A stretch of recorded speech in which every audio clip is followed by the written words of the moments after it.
Bismillahirrahmanirrahim. Assalamualaikum warahmatullahi wabarakatuh. Ya, alhamdulillah. Alhamdulillahirabbil alamin. Assalatu wassalamu ala asyrofil anbiya'i wal mursalin. Sayyidina wa maulana Muhammadin wa ala alihi washabihi ajmain. Amma ba'du. Yang sama-sama kita hormati semua rekan guru yang luar biasa ya. Ini mungkin yang lain di perjalanan nih kayaknya. Jadi sementara kita tetap jalan dulu yang ada ini, nanti kita sambil jalan kalau ada masuk nanti syukur alhamdulillah ya bisa bergabung bersama kita. Nah, adapun hari ini adalah berdasarkan tugas yang memang diberikan oleh program Guru Penggerak terkait tentang desiminasi budaya positif. Nah, di sini juga kebetulan memang waktu loka karya 0 dulu ada kesepakatan bersama dengan Ibu Kepala Sekolah bahwasanya ilmu dan pengetahuan yang ada di dalam Guru Penggerak itu akan diimbaskan kepada guru-guru khususnya guru di sekolah. Jadi sungguh sangat luar biasa lagi kehadiran teman-teman hari ini bisa membersamai kita di sini saling sharing dan saling berbagi.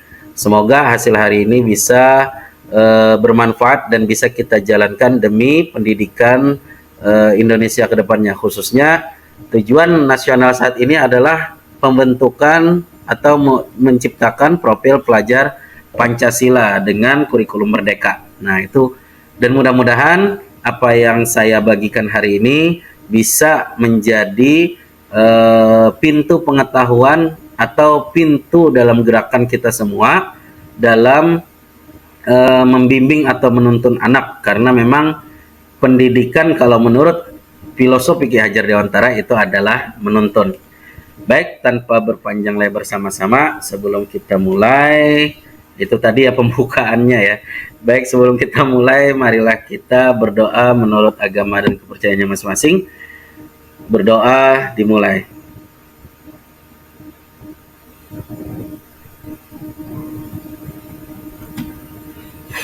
Ya, berdoa selesai.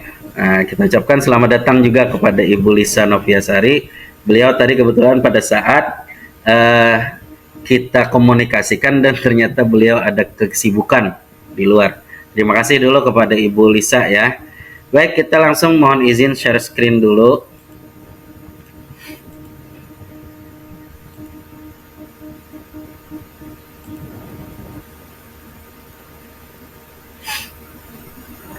Iya, kayaknya belum tampil ya.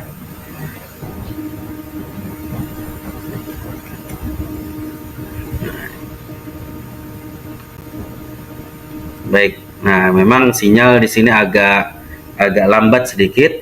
Nah itu sudah tampil. Jadi dalam hal ini menyebarkan pemahaman dan penerapan pengalaman dalam hal ini ya desiminasi tentang budaya positif. Konsep inti budaya positif itu bisa dilihat di sana, yaitu yang pertama adanya perubahan paradigma pembelajaran, kemudian disiplin positif, nilai-nilai kebajikan, kebutuhan dasar manusia, motivasi perilaku manusia, kemudian posisi kontrol guru, keyakinan kelas, dan juga segitiga restitusi. Nah, ini konsepnya. Nah, adapun pembelajaran dengan paradigma baru, kita sudah mengetahui bahwasanya saat ini pembelajaran kita itu sudah sangat berubah dari sebelum-sebelumnya. Ya, saat ini Indonesia itu memang menargetkan bahwasanya perwujudan pendidikan Indonesia itu adalah membentuk profil pelajar Pancasila. Lalu berdasarkan pembelajaran tersebut berdasarkan prinsip berdiferensiasi, dan berdiferensiasi ini pun sebenarnya adalah suatu kondisi atau keputusan tepat guna memenuhi kebutuhan murid. Sebenarnya berdiferensiasi ini sebenarnya kita sudah lakukan, saya yakin kita sudah lakukan sebagai guru, akan tetapi kita tidak tahu apa makna yang sudah kita jalankan itu, apa nama yang sudah kita jalankan itu. Nah, saat ini di dalam kurikulum Merdeka itu ada yang namanya pembelajaran berdiferensiasi, yaitu sesuai dengan kebutuhan siswa. Bisa jadi di dalam kelas itu ada siswa yang suka dengan gaya belajar visual, maka kita sebagai guru harus membawa pengajaran secara visual guna lebih meningkatkan kemampuan anak dalam hal tersebut. Ada juga dengan misalkan gaya auditori, mendengarkan, dan bahkan ada yang kinestetik dengan gerakan. Nah, semuanya itu kita analisa dan kita observasi anak-anak kita dan kita lihat kebutuhannya bagaimana, ya. Nah, peserta didik bisa berkembang sesuai dengan teori psikologi. Kemudian tujuannya pastilah menjadikan profil pelajar Pancasila. Adapun miskonsepsi tentang teori kontrol, nah ini ilusi guru mengontrol murid. Kadang kita merasa bahwasanya guru adalah orang yang dapat mengontrol murid. Padahal kalau di dalam filosofi Ki Hajar Dewantara, kontrol diri itu adalah kekuasaan masing-masing diri. Jadi bukan orang lain yang mengontrol diri kita sendiri. Sehingga kita sebagai guru itu hanya bisa mendorong motivasi anak, ya, motivasi instruksi anak supaya dia bisa mengendalikan ke arah yang lebih baik. Kemudian ada juga ilusi bahwa semua penguatan positif itu efektif dan bermanfaat. Nah, itu juga semuanya positif, efektif dan bermanfaat. Itu hanya sekedar ilusi, ya. Kemudian ada juga bahwa kritik dan membuat rasa bersalah mampu menguatkan karakter. Kita mengkritik anak, kita membuat anak merasa bersalah. Memang ada dampaknya yang terjadi, akan tetapi bisa jadi dampak yang ditimbulkan itu malah tidak dalam jangka waktu yang panjang, ya. Kemudian ada juga ilusi bahwa orang dewasa berhak memaksa, ya. Orang dewasa berhak memaksa anak didiknya. Nah, itu hanya sekedar ilusi menurut teori yang sekarang sedang digempor-gemporkan oleh pemerintah kepada para pendidik seluruh Indonesia. Kemudian ada pun juga mengubah paradigma stimulus respon ke pendekatan teori kontrol. Yang pertama, realitas kebutuhan kita sama. Kalau itu stimulus respon, kita dulu masih menerapkan paradigma stimulus respon. Nah, sekarang ke arah teori kontrol. Bagaimana kita melihatnya? Realita itu ternyata kita berbeda-beda, dengan bukti bahwasanya murid itu beragam. Kita pun sebagai guru juga beragam dengan pembawaan kita sebagai pendidik, ya. Kemudian yang kedua, semua orang melihat hal yang sama. Lalu teori kontrolnya adalah setiap orang memiliki gambaran berbeda. Dalam stimulus respon juga kita mencoba mengubah orang agar berpandangan sama dengan kita. Kita merubah, kita mengajak orang kita supaya pandangannya sama dengan kita. Padahal dalam teori kontrol itu kita berusaha memahami pandangan orang lain tentang dunia. Kita yang menyelam ke arah pandangan orang lain, ya. Kemudian ada juga di dalam stimulus respon, perilaku buruk dilihat sebagai suatu kesalahan. Nah, kita saat ini jujur saya pribadi pun juga masih melatih diri saya bahwasanya segala hal-hal dalam perilakunya yang buruk itu disebabkan oleh hal-hal yang negatif atau dari sebuah kesalahan. Padahal dalam teori kontrol, semua perilaku itu pastilah memiliki tujuan. Baik itu perilaku yang baik maupun perilaku yang buruk, itu pasti ada dasarnya. Nanti akan kita pelajari di tentang kebutuhan dasar manusia ada di situ, ya. Jadi orang yang berperilaku buruk, anak yang berperilaku susah diatur dan lain sebagainya, ternyata dia memiliki kebutuhan yang harus dipenuhi untuk itu, ya. Kemudian dalam stimulus respon lagi ada orang lain bisa mengontrol saya. Kalau di dalam teori kontrol hanya Anda yang bisa mengontrol diri Anda. Lalu saya bisa mengontrol orang lain. Anda tidak bisa mengontrol orang lain. Nah, pemaksaan ada pada saat bujukan gagal. Kita sebagai guru kadang memaksa anak karena dibujuk sudah tidak bisa. Nah, padahal kalau di dalam teori kontrol, kolaborasi dan konsensus itu menciptakan pilihan-pilihan baru Kemudian model berpikir menang dan kalah di dalam stimulus respon. Di dalam teori kontrol itu model berpikir semuanya menang. Ya, kita lanjut. Nah, di sini ada disiplin positif. Disiplin berasal dari kata disiplina yang artinya belajar. Disiplin mengacu pada disiplin diri yang memiliki tanggung jawab terhadap apa yang dilakukannya berdasarkan nilai-nilai yang diyakini. Adapun disiplin positif itu sendiri adalah merupakan salah satu cara penerapan disiplin yang bertujuan untuk menumbuhkan kesadaran serta memberdayakan peserta didik tanpa imbalan atau penghargaan, ancaman, atau bahkan hukuman. Jadi disiplin positif itu lebih kepada memupuk diri sendiri, mendisiplinkan diri sendiri dari dalam tanpa ada imbalan penghargaan, ancaman, atau hukuman, sehingga harus menjadi disiplin. Kadang kita supaya disiplin pastilah hukumannya seperti ini, kan? Ancamannya kalau tidak melaksanakan ini maka kamu akan seperti ini. Nah, lalu supaya disiplin lagi ada untuk reward.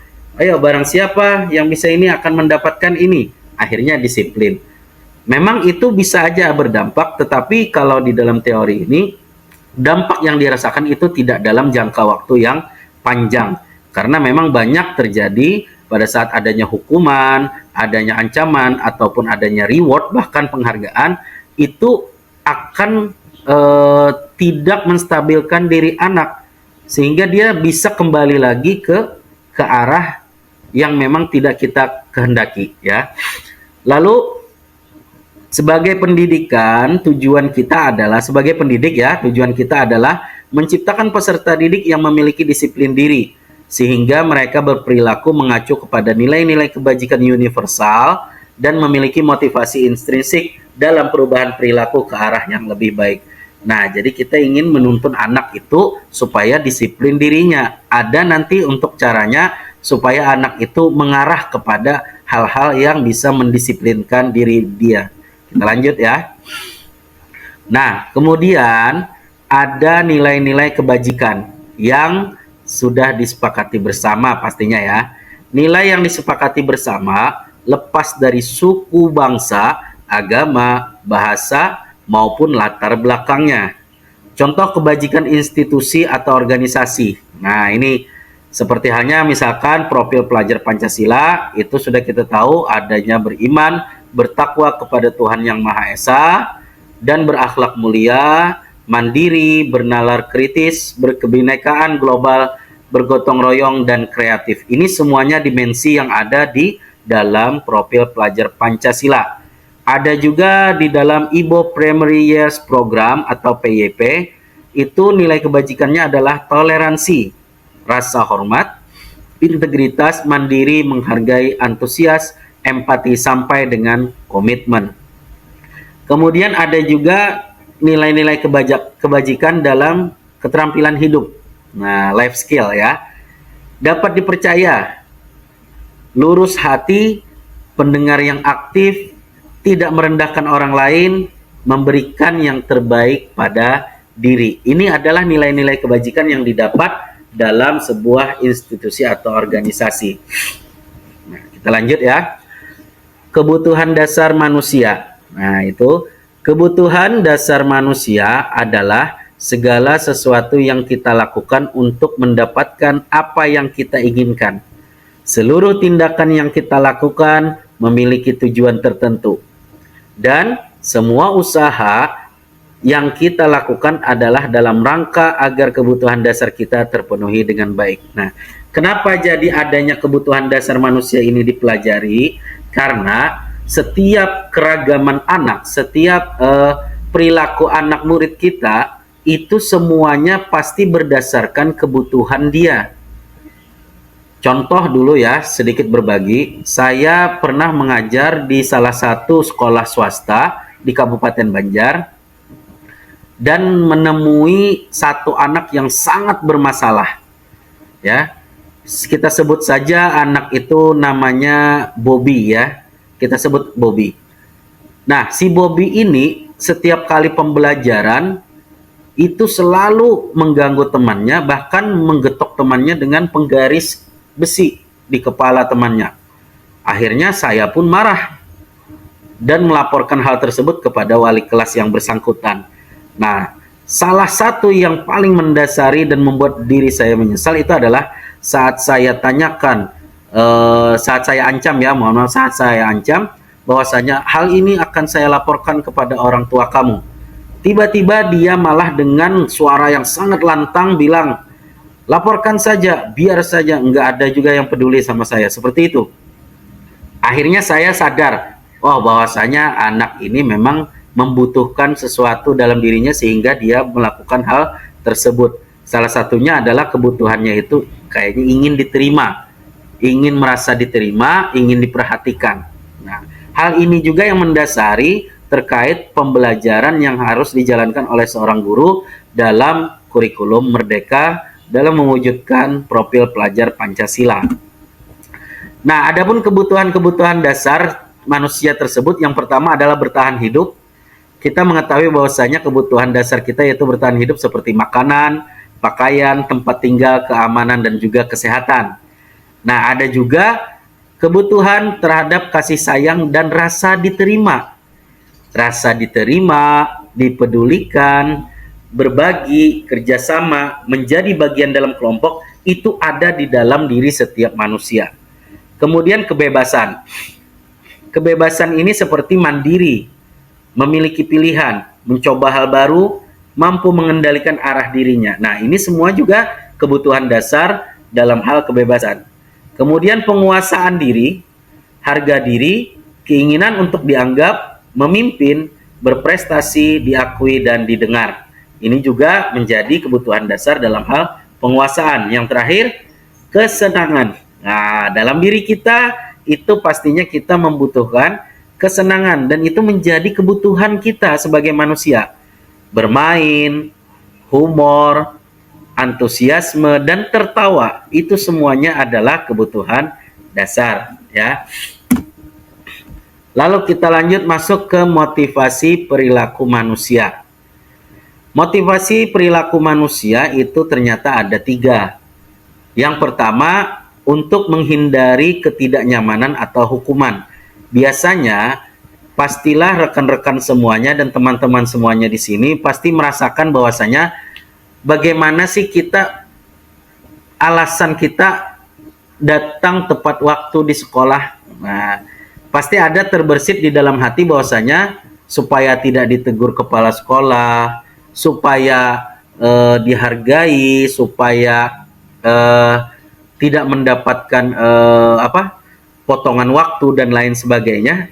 Nah, itu motivasi perilaku manusia yang pertama, yaitu menghindari ketidaknyamanan atau hukuman. Adapun yang kedua, untuk mendapatkan imbalan atau penghargaan dari orang lain. Kadang perilaku manusia itu termotivasi dengan adanya sebuah penghargaan atau imbalan. Misalkan saja kita tepat waktu tadi datang. Lalu dalam hati kita pernah terfikir atau termotivasi bahwasanya dengan kita tepat waktu, kita mendapatkan pujian atau kita mendapatkan nilai plus dari pimpinan instansi ataupun kepala sekolah misalnya. Nah, itu adalah motivasi yang terlahir dalam melandasi perilaku manusia. Dan kedua hal motivasi ini itu adalah motivasi ekstrinsik. Karena apa? Motivasi ini bisa kita dapatkan dari luar. Motivasi ini kita dapatkan dari orang luar. Nah, yang menjadi luar biasa itu adalah motivasi intrinsiknya, yaitu yang ketiga, untuk menjadi orang yang mereka inginkan dan menghargai diri sendiri dengan nilai-nilai yang mereka percaya. Kita tepat waktu datang ke sekolah misalnya, tapi dalam hal itu kita lakukan, motivasi kita tidak karena ingin dipuji, tidak karena kita akan mendapatkan hukuman kalau telat, tetapi karena kita mendisiplinkan diri kita. Nah, kita menghargai diri kita yang selalu tepat waktu. kita yakin dengan diri kita bahwasanya nilai-nilai disiplin di dalam diri kita bisa kita jalankan dengan maksimal. Salah satu contoh atau bukti nyatanya yaitu adalah kita datang tepat waktu. Nah, itulah yang menjadi motivasi intrinsik dalam perilaku manusia. Nah, khususnya kita, ya. Kemudian terkait masalah hukuman, konsekuensi, dan restitusi. Kalau hukuman itu cirinya biasanya tidak terencana atau tiba-tiba, ya, karena memang sesuai dengan kondisi. Kemudian yang kedua, murid tidak tahu apa yang akan terjadi atau tidak dilibatkan. Dalam hukuman pastinya murid tidak ada dilibatkan atau tidak pernah dia tahu apa yang menjadi akibat dari perilakunya. Contoh, ada salah satu anak misalkan di kelas, dia ternyata tidak mengerjakan PR. Maka bentuk hukuman yang dijalankan adalah bersihkan WC, kata gurunya, ya. Bersihkan WC. Nah, anak tidak tahu akan hal itu dan tidak dilibatkan dalam hukuman atau perencanaan hukuman tersebut. Nah, kemudian hukuman juga bersifat satu arah. Murid tidak bisa apa-apa. Jadi murid hanya bisa menerima hukuman tersebut. Kemudian hukuman itu juga bisa berupa fisik atau psikis. Nah, kadang fisik seperti push up 100 kali, mohon maaf. Misalkan push up 20 kali karena tidak menyapu kelas, tidak mengerjakan piket. Itu hukuman, tapi ke arah fisik. Adapun psikis, hukumannya adalah kita bentak, kita dengan kata-kata yang verbal dengan suara nada yang tinggi. Itu menyebabkan psikis dia mendapatkan hukuman. Nah, kita turunkan levelnya dari hukuman ke arah konsekuensi. Biasanya konsekuensi ini adalah terencana atau disepakati. Biasanya konsekuensi ini lahir dari sebuah kesepakatan. Contoh, anak-anak di kelas, bagi siapa saja yang tidak mengerjakan piketnya dengan tepat waktu, maka nanti akan diberikan emot marah misalkan, dan itu menurunkan atau bintangnya akan turun di kelas, atau nanti akan membersihkan sampai ke teras misalkan, ya. Nah, itu konsekuensi dan itu diketahui oleh dua arah, baik murid ataupun kita sebagai guru. Jadi adanya kesepakatan itu barulah bentuk konsekuensi. Kalau tidak ada kesepakatan sama sekali, itu kembali kepada sebuah hukuman. Yang kedua, murid tetap dibuat tidak nyaman. Hasil dari konsekuensi itu pasti murid merasa tidak nyaman. Apapun itu hasil konsekuensinya. Yang ketiga, sikap guru selalu memonitor murid. Guru itu selalu melihat kondisi murid, selalu melihat kepada murid, tertuju kepada murid. Nah, itu konsekuensi itu pasti seperti itu. Nah, yang diharapkan dalam implementasi kurikulum merdeka khususnya dalam hal ini untuk mewujudkan profil pelajar Pancasila itu adalah pilihan yang ketiga, yaitu restitusi. Nah, di sini restitusi itu ialah proses menciptakan kondisi bagi murid untuk memperbaiki kesalahannya. Jadi, murid itu melakukan kesalahan, tapi bagaimana caranya murid tersebut bisa memperbaiki kesalahan yang dia lakukan. Nah, itulah restitusi. Ada prosesnya nanti dengan segitiga restitusi, ya. Prosesnya itu yang nanti akan saya tampilkan videonya. Kemudian yang kedua, proses kolaboratif yang mengajarkan murid untuk mencari solusi sendiri. Jadi memang ini adanya kolaborasi antara si murid dengan guru. Nah, akhirnya terciptalah sebuah solusi yang mana itu bisa menanamkan kepribadian yang unggul, menanamkan budi pekerti yang luhur di dalam diri si murid. Seperti itu, ya. Kita lanjut. Kemudian ada 5 posisi kontrol guru. Nah, ini 5 posisi kontrol guru. Biasanya yang manakah mungkin Bapak Ibu di sini yang merasa posisinya ya? Kita lihat ya. Yang pertama adalah penghukum. Nah, penghukum. Posisi guru penghukum, jujur saya pribadi, saya juga menjalankan sebagai penghukum. Pernah melaksanakan seperti itu sebagai penghukum ya. Kemudian pernah juga sebagai pembuat rasa bersalah, lalu sebagai teman, posisi kontrol guru juga sebagai pemantau, dan juga sebagai manajer. Nah, contoh penerapan 5 posisi kontrol guru. Semisal contohnya, siswa tidak memakai atribut lengkap saat upacara bendera.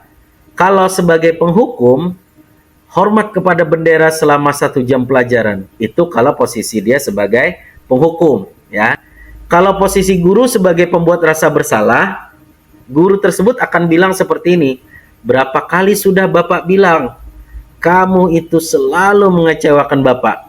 Nah, itu sebagai pembuat rasa bersalah.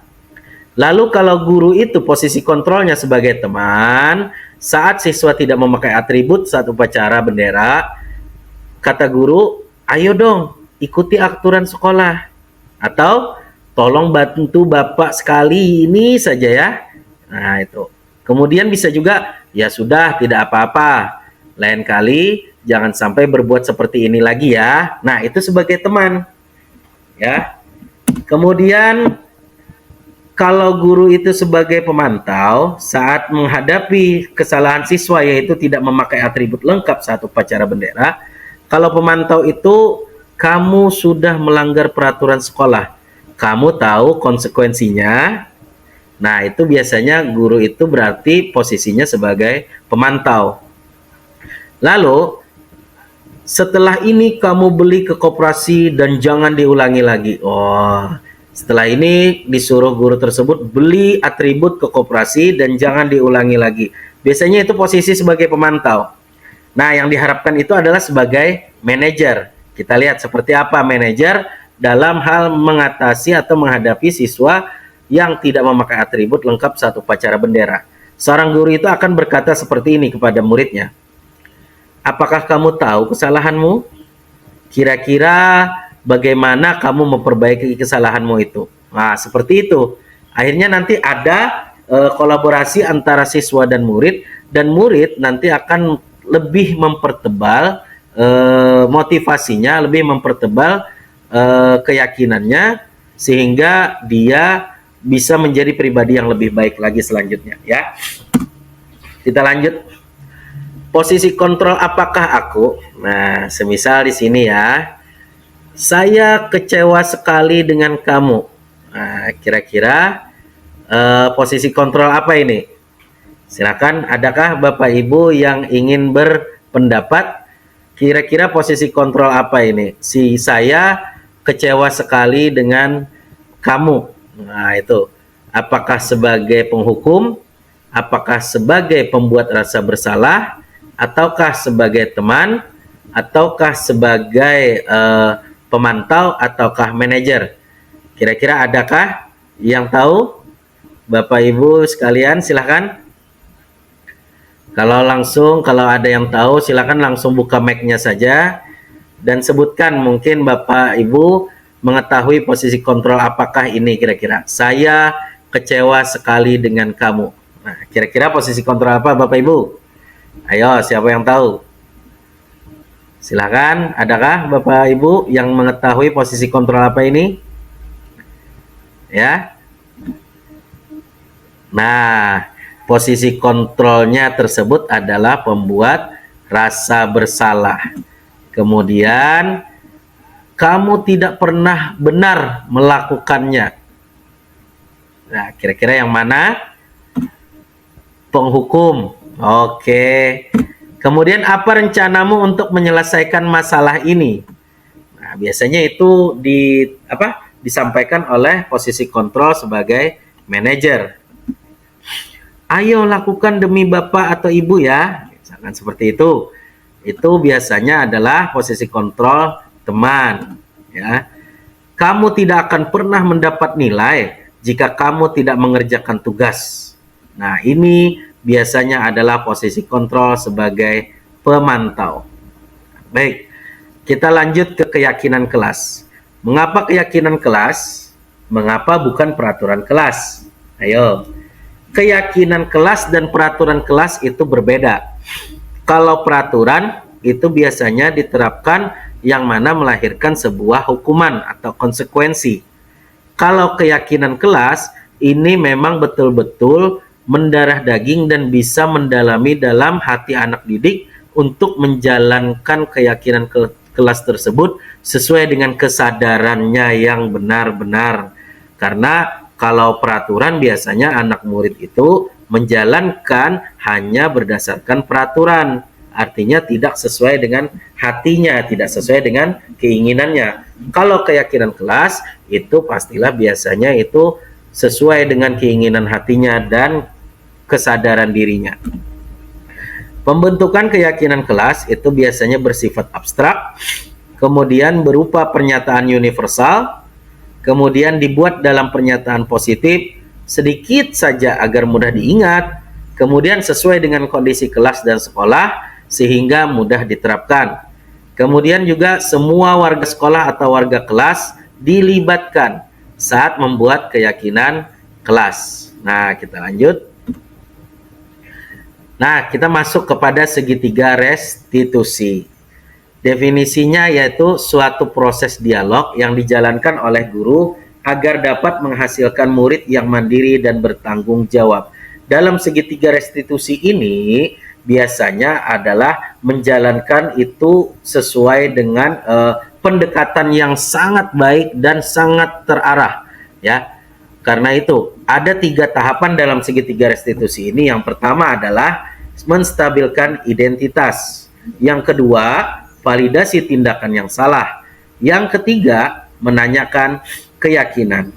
Nah, kalau untuk menstabilkan identitas, itu berdasarkan prinsip membuat kesalahan adalah bagian dari proses pembelajaran. Contoh, berbuat salah itu wajar, tidak ada manusia yang sempurna. Bapak Ibu juga pernah melakukan itu. Kemudian, Bapak atau Ibu tidak mau mencari siapa yang salah, tapi Bapak atau Ibu itu ingin mencari solusinya.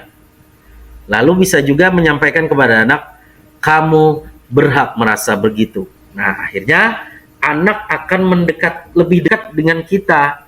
Akhirnya anak lebih terbuka dengan kita terkait kebutuhan dasar apa yang mungkin mendasari dia dalam berperilaku atau berbuat salah tersebut. Lalu setelah menstabilkan identitas, kita harus memvalidasi tindakan yang salah. Validasi tindakan yang salah itu adalah berdasarkan prinsip setiap perilaku berupaya untuk memenuhi suatu kebutuhan tertentu. Ya. Kamu pasti punya alasan mengapa kamu melakukan hal itu. Padahal kamu bisa melakukan hal yang lebih buruk dari ini ya. Oh, itu. Kemudian ada juga kamu patut bangga karena telah melindungi sesuatu yang penting buat kamu. Oh, itu validasi tindakan yang salah. Lalu ada juga menanyakan keyakinan. Berdasarkan prinsip teori kontrol bahwa pada dasarnya kita termotivasi secara intrinsik. Contoh, apa keyakinan kelas kita? Lalu nilai-nilai apa yang telah disepakati bersama? Seperti apa gambaran sebuah kelas yang ideal menurut kamu? Kamu ingin menjadi orang seperti apa? Nah, itu adalah menanyakan keyakinan kelas. Nah, sampai sini kita bisa lihat bagaimana alur menjalankan proses segitiga restitusi yang saya sudah upload ke dalam channel YouTube saya, yang mana channel YouTube-nya itu memang sudah dinilai oleh Kementerian Pendidikan, Kebudayaan, Riset, dan Teknologi Pusat di Jakarta. Jadi kita lihat bersama dulu ya. Baik, izin saya hentikan share screen dulu. Nah, baik, izin saya share tentang penerapan eh, penerapan segitiga restitusi ya. Sebentar, ini saya melibatkan siswa atau siswi saya kelas 6 kemarin ya, dalam hal menjalankan skenario yang saya buat dalam penerapan segitiga restitusi. Silakan Bapak Ibu bisa melihat dan mencermati ya, bagaimana penerapan segitiga restitusi itu berjalan. Baik, di sini masih loading ya.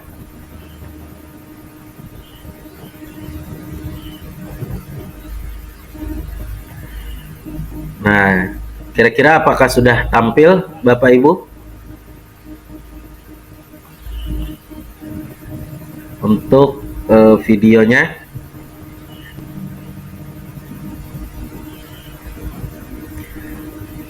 Sini masih loading ya.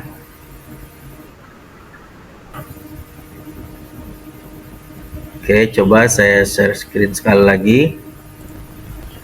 Sebentar.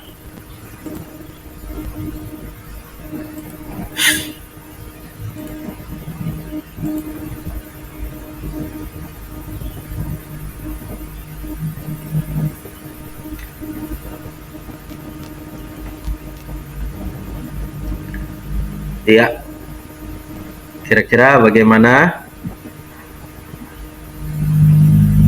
Ya, kira-kira sudah tampil ya. Nah, ini penerapan segitiga restitusi yang saya sudah lakukan kepada siswi saya. Ada 2 kasus yang diangkat. Silakan Bapak Ibu mencermati dan bagaimana cara menjalankan proses segitiga restitusi tersebut.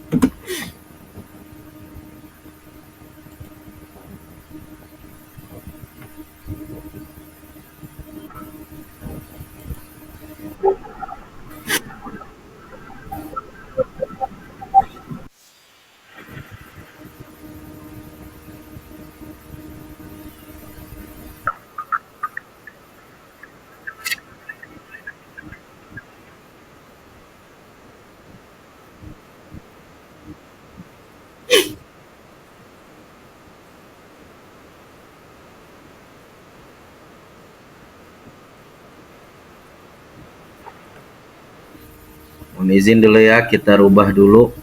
Kayaknya resolusinya rendah ini.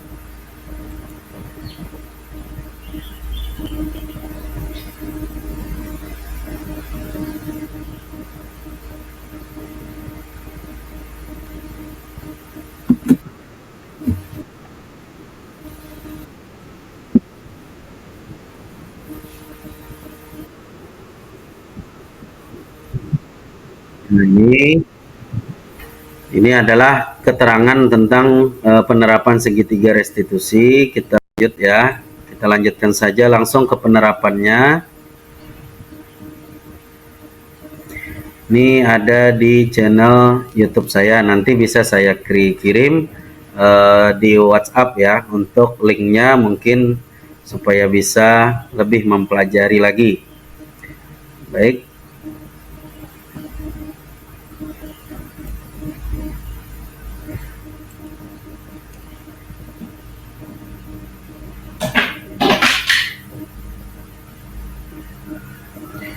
Masih loading.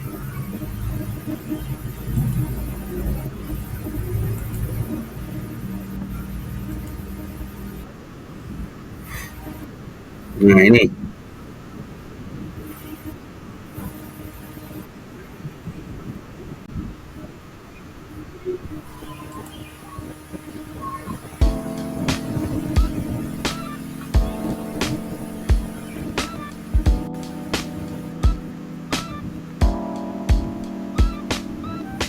Mohon maaf sebelumnya, videonya kayaknya sendet-sendet karena memang sinyal lagi turun naik.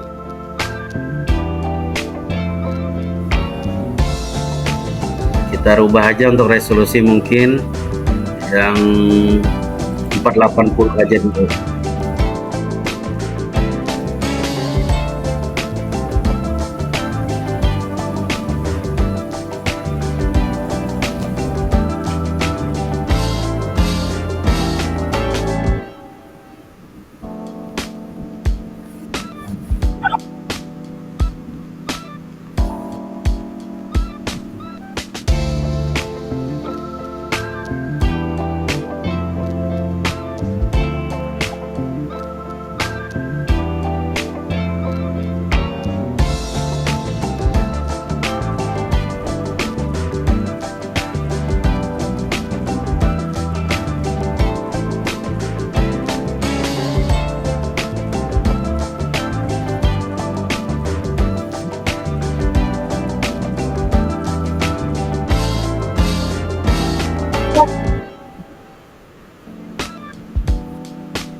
Ini refleksi yang diberikan oleh siswi tersebut.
Iya, nah seperti itu penerapan segitiga restitusi yang bisa kita jalankan di sekolah kita, ya. Nah, jadi dalam hal tersebut eh, kita bisa lebih meningkatkan motivasi intrinsik yang ada di dalam diri anak. Jadi hal tersebut sangat-sangat bermanfaat buat kita semua selaku guru dalam hal penerapan implementasi kurikulum Merdeka dan dalam pembentukan siswa untuk menuju ke arah profil pelajar Pancasila.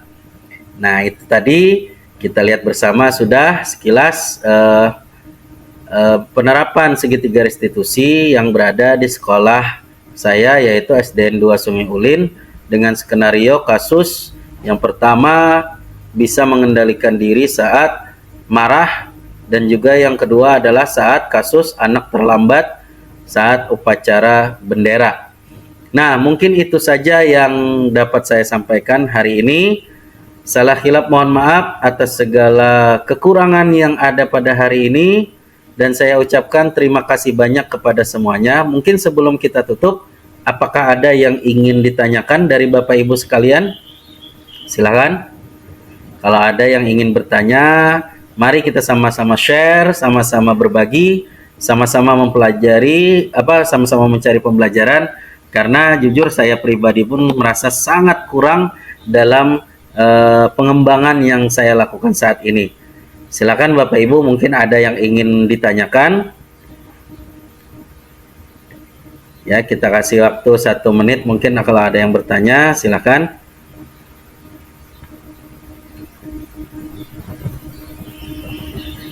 Oke, baik ya, tidak ada ya.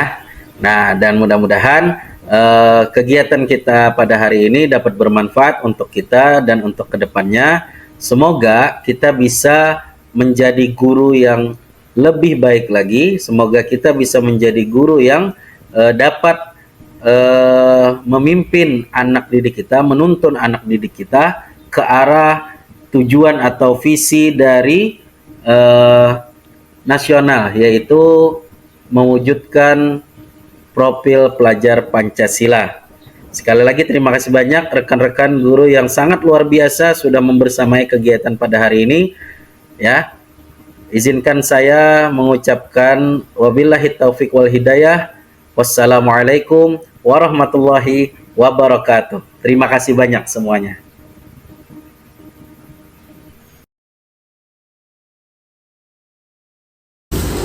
Oke, assalamualaikum warahmatullahi wabarakatuh. Waalaikumsalam warahmatullahi wabarakatuh. Selamat siang semuanya. Siang. Semuanya sehat ya? Sehat. Walaupun hari ini teman kita ada yang berhalangan hadir, tapi yang lain harus tetap semangat. Oke? Oke. Baik. Tepuk tunggal, tunggal, ganda, ganda. Mantap, berarti fokus semuanya ya. Baik, hari ini Bapak ingin mengajak kalian membuat sebuah peraturan, tetapi ini bukan peraturan yang semacam peraturan, tapi bentuknya adalah sebuah keyakinan. Kenapa harus keyakinan? Karena dengan keyakinan ini kalian akan tertanam di dalam hati, tertanam di dalam diri, dan bisa menimbulkan tanggung jawab di dalam diri kalian. Kalau peraturan itu biasanya kita malah ditakuti, ya kan? Dengan peraturan ini, wah hukumannya seperti ini, ada peraturan ini hukumannya seperti ini. Nah, itu kalau bisa jangan seperti itu. Bapak ingin kalian mempunyai sebuah keyakinan, ya. Kalian yakin, percaya bahwasanya keyakinan kelas atau aturan itu bisa kalian jalankan dengan baik, dan kata-katanya pun tidak seperti peraturan. Kalau peraturan, contoh, tidak boleh membuang sampah di dalam kelas, itu peraturan. Tapi kalau keyakinan, siapa yang tahu siapa? Ayo. Tidak boleh membuang sampah itu peraturan. Tapi kalau keyakinan apa? Menjaga kebersihan kelas. Nah, itu keyakinannya. Mantap, berarti sudah ada ya, sudah paham ya. Banyak nilai-nilai kebajikannya. Contoh, kalau tadi apa? Menjaga kebersihan, itu nilai kebajikannya adalah apa? Bersih, sehat. Kalaunya tidak berkelahi, bertutur kata baik, kemudian saling berteman, saling bekerja sama, itu nilai kebajikannya apa? Toleransi, apa lagi? Menghargai, menghormati. Nah, itu luar biasa. selesai ya, berarti sudah masuk. Nah sekarang Bapak ingin mengajak kalian kita membuat keyakinan kelas kita tidak hanya pada saat Bapak masuk, tetapi juga pada saat nanti guru lain yang juga masuk ke kelas ini, kita yakini kelas itu, dan bila melanggar pasti ada konsekuensi kan. Semoga hal ini, keyakinan ini bisa menjadi hal baik untuk kita semua. Paham tuh? Baik, akan Bapak bagikan kertas yang mana di belakangnya ini sudah ada double tipnya. Nanti kalian tempel di belakang sana sesuai dengan keyakinan kelas yang akan kita buat. Sudah siap? Sudah siap? Semangat dong. Tadi apa? Kelompok mie apa tadi slogannya? Kelompok mie. Mantap. Kelompok re. Ya, oke. Kelompok do. Mantap sekali. Keren. Tadi bikin kelompok ada slogannya. Dan itu harus diingat ya. Baik.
Nah, baik anak-anak, tadi sudah semuanya menuliskan keyakinan kelas ada di sebelah sini. Selanjutnya ada yang menyebutkan merapikan kursi dan meja sesudah belajar. Nah, kemudian mengangkat tangan buat bertanya. Kemudian selalu berteman dan bekerja sama, meminta izin keluar kelas. Kemudian bertutur kata yang baik dan indah. Dan ada juga saling menghargai dan menghormati antar sesama. Nah, ini sudah masuk kepada keyakinan kelas. Selanjutnya, saat kita sudah selesai melakukan keyakinan kelas, Bapak minta kalian harus membuat kesepakatan kita dalam bentuk tanda tangan yang Bapak sudah taruh di meja nanti. Oke semuanya?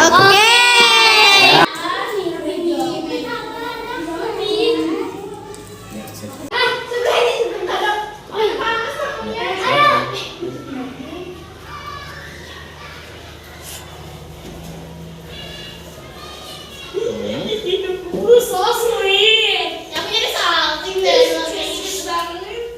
Ayo.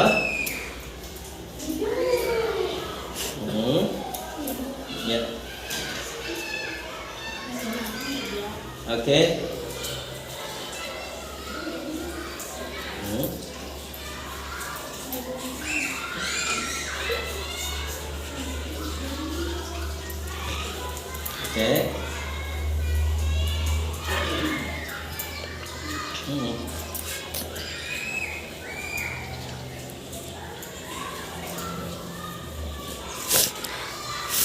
Siap. Biar di bawah sini juga. Di wadah Aisyah sini dong. Sini nih, sepuluh. Di sebelah sini. Terus, lanjut, Harisa Sofi.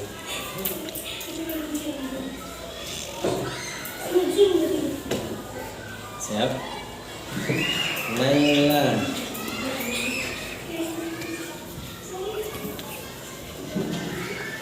Lanjut. Ya. Salim. Ya. Oke. Sini bentar.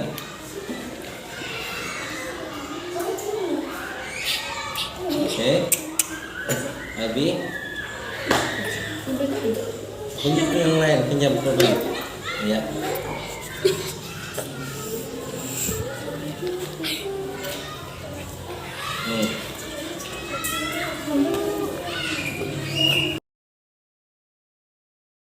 Assalamualaikum, perkenalkan nama saya Zuren dari kelas 5. Perasaan saya sangat senang, hal ini dapat membuat saya lebih mandiri dan bertanggung jawab. Assalamualaikum, perkenalkan nama saya Muhammad Aldi. Saya dari kelas 5. Perasaan saya sangat bangga sekali.